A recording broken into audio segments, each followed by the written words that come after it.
Esse período é a Alta Idade Média, né? Logo após a queda do Império Romano. O Império Romano deixa de ser aquele grande império pomposo, uma república democrática, e surgem novas republiquetas na Itália, no território que é a atual Itália. E essas republiquetas, então, existem várias, antes da unificação da Itália. Essas republiquetas não se bicavam muito, principalmente ali a florentina e a veneziana. Veneziana ficou parecendo nome de janela, né? Né? E a veneziana. Mas é isso mesmo, né? A República de Veneza e a República Florentina. O Maquiavel, ele atuou e ele viveu na Florentina. Então, ele era de Florença. E ele ajudava muito, né? Ele teve contato político, principalmente com os maiores políticos de Florença, os Médicis, né? Não o ditador Médici que a gente teve aqui, mas o Lourenço de Médici, lá da Itália. E essa península itálica, então, tinha lá em torno de 7 republiquetas, em média, né? Fora cidades-estados. E Florença era uma cidade-estado. Mas não era uma cidade-estado no modelo ateniense, né? Uma democracia. Pelo contrário.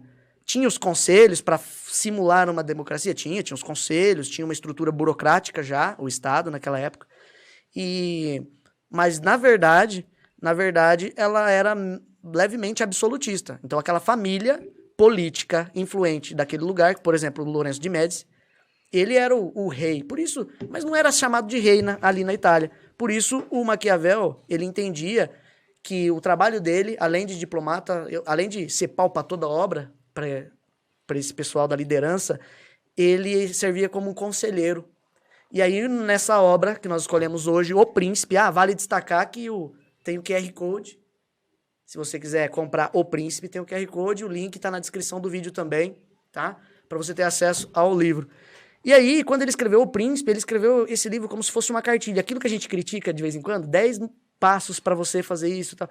Ele escreveu uma cartilha para o neto do Lourenço de Médici, o Lourenço, acho que II, para que ele pudesse governar. E ele nem chegou a governar muito tempo, na verdade. Então ele escreveu essa cartilha assim, um bom governante, um bom estadista, um bom príncipe deve seguir esses passos. Entender como é que funcionam os principados, entender como é que funciona um estado, entender o que é uma república, entender como manipular o povo, manipular em termos, né? Entender como conduzir o povo, como conduzir os inimigos. Então ele dá uma cartilha, né, de como que o estadista deve fazer isso. E ele, por isso, ele se torna muito atual. Primeiro, vamos colocar marqueteiro político, né, que existiu na história, pode falar Maquiavel. Ele, pelo que eu li, a gente usa sempre esse termo, né, maquiavélico. Alguns autores, alguns críticos não gostam muito de usar isso, né, esse adjetivo, mas que acabou virando normal. A gente acaba usando ele mais do que saber mesmo quem foi o Maquiavel. Essa obra, O Príncipe, ela é tão atual quanto a gente está respirando aqui agora. Impressionante, né? Ela simplesmente diz que você, enquanto você...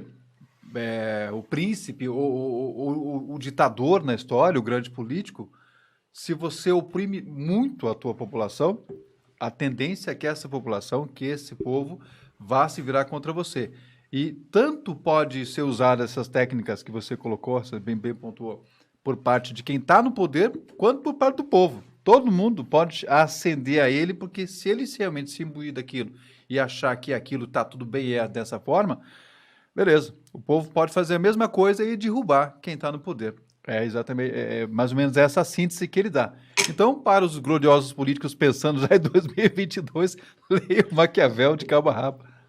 E tem uns que aplicam de fato. É só olhar aquele congresso lá, né? Ô louco. Lula, Bolsonaro, STF, todos eles. O STF, todos eles. Lula, Bolsonaro. Sim. Tem um pouco de Maquiavel ali. Exatamente.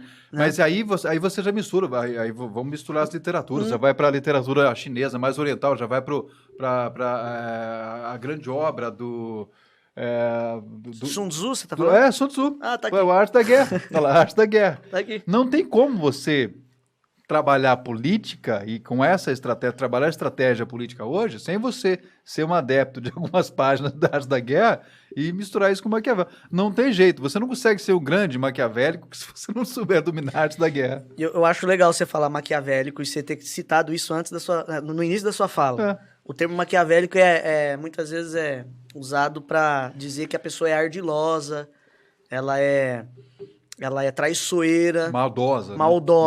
maldosa. E aí, ô Pedrão, tem aí umas imagens de algumas notícias que usam esse termo maquiavélico para acompanhar pra gente? Ah lá, ó. Novela Quando Me Apaixono. Josefina e Roberto arquitetam um plano maquiavélico contra Renata. Quer dizer assim, é um plano tirano. Isso é o que hoje se tornou o Maquiavel, mas dá uma sensação que essa pessoa não leu Maquiavel pra estar falando isso. Sim, banalizou. Maquiavel não é o bom e o mal. É o contrário, ele é o cara que tá ali vendo o príncipe precisando de conselho. É o ponto de equilíbrio. Entendeu? Ele não defende o que é bom e o que é mal na obra dele. Ele defende... Ele defende o que é necessário. O que é necessário, pragmático, né? Na verdade, é aquela instância acho que a gente já discutiu isso aqui em outros episódios, mas é muito a ver aquela questão da necessidade, né? Do que é necessário naquele momento. Então, às vezes a gente fala, né, disso. O que nós estamos fazendo? É o ideal ou é o necessário? Uhum. Né? Então, às vezes a gente fala assim, olha, o que eu vou fazer aqui, ou o que eu vou falar, às vezes é politicamente incorreto, né? Ou é um ato politicamente incorreto. Mas eu faço. Por que eu faço? Porque é necessário. Não é o ideal. Não é o ideal, mas é necessário. Então, assim, muito da obra do Maquiavel, principalmente no Príncipe, né, e esse é um entendimento, uma leitura que eu faço, é muito a ver com essa condição de você poder ter ali essa questão de fazer o que é necessário naquele momento. E dentro do que é necessário é o que ele vem narrando, né, de como se comportar politicamente, vamos dizer assim, né, para o príncipe, né, para o principado, como é que ele precisa fazer, como é que aquilo que você já contou na introdução que você fez ali, né? Mas ele vem trazendo essas colocações e ele vem dizendo, tem momento que ele fala, ele faz questionamentos, né, para o príncipe, o que é melhor? É ele ser amado ou ele ser temido? É o maior questionamento aqui nesse livro, aí um deles, né? Isso. Um capítulo que só fala isso. Aí ele isso. diz isso, né? Ele diz que tem horas que é necessário ser amado, porém, tem horas que você precisa ser temido. Né? Então, assim, eu tenho comigo, né, o meu entendimento, assim, dentro do Maquiavel, agora, assim, de forma bem dessa parte introdutória, é isso. Ele não tem essa condição de bem ou mal, mas sim daquela condição do que é necessário, fazer o que é necessário. No mundo corporativo, hoje, a gente fala de estilos de lideranças democráticos, né? Mas, de vez em quando, mesmo uma pessoa sendo muito instruída no estilo de liderança democrático, ele bate o pé no chão e mostra quem manda. Né? Então, essa questão da autoridade era o que o Maquiavel defendia para o seu príncipe ali, para o príncipe do estado dele. Né? O que a gente vê hoje nas empresas acontecendo, que o chefe tem que se pôr como chefe, ou seja, tem hora que ele não pode ser só o amiguinho que bate nas costas e chama para fazer confraternização da empresa. Tem hora que você tem que ter medo dele, porque, assim, dependendo do que eu fizer, eu vou ser demitido. Né? Então, é uma tradução que a gente faz. Por isso que ele é tão atual, por isso que o Maquiavel é tão atual. Outra coisa, ô Pedro, tem mais notícia aí? Pra gente brincar aqui contigo. Isso aí é do Big Brother, pô. Ó, Maquiavélica. Carol Conká planta a sementinha na cabeça das aliadas. Tem que desfazer essa dupla. Né? Maquiavélica, no sentido de quê? De fazer uma trama por trás de outros participantes, né? Aí já se enquadra. Nesse ponto, nessas aspas dela, já se enquadra isso aí, realmente. Não era o ideal, mas era o necessário. Agora, se ela soube usar isso, é aquela história, né? Ela usou, mas usaram contra ela. Agir de bastidores é Maquiavel. Ela usou. Agir nos bastidores é Maquiavel. Exato. Até tenho... Tira as notícias, Pedrão. Tem a imagem do jogo aí? Joga pra gente aí. Aqui, ó. Maquiavel sendo retratado no jogo Assassin's Creed 3, Brotherhood. E ele é um personagem que vira e mexe aparece no desenvolver das missões. É um cara dos bastidores.